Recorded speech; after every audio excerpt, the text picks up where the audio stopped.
This is a presentation by Global Supply Chain Group on outsourcing logistics, part 2 of 4.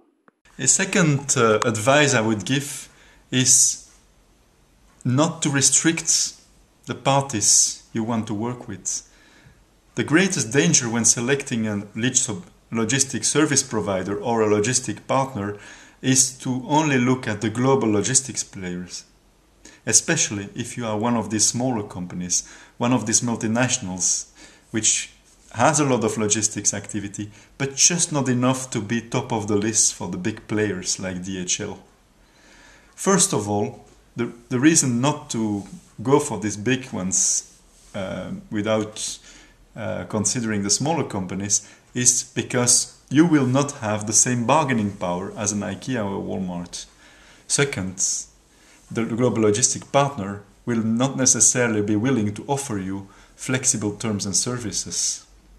For a smaller company, it is much better to work with several smaller logistic providers and develop jointly in time the solution that you really need.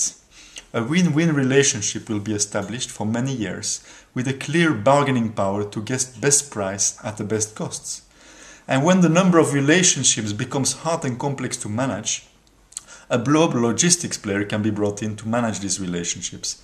But always keep control of logistic contracts and price negotiations, because nobody negotiates better than the one needing the right service. A third advice is really to have a closer look at subcontracting.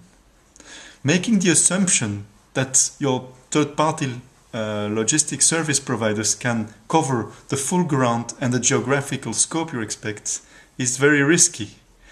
When contracting logistic suppliers, one of the crucial elements is that there are very few global players, and their service quality is very variable by region, market and service.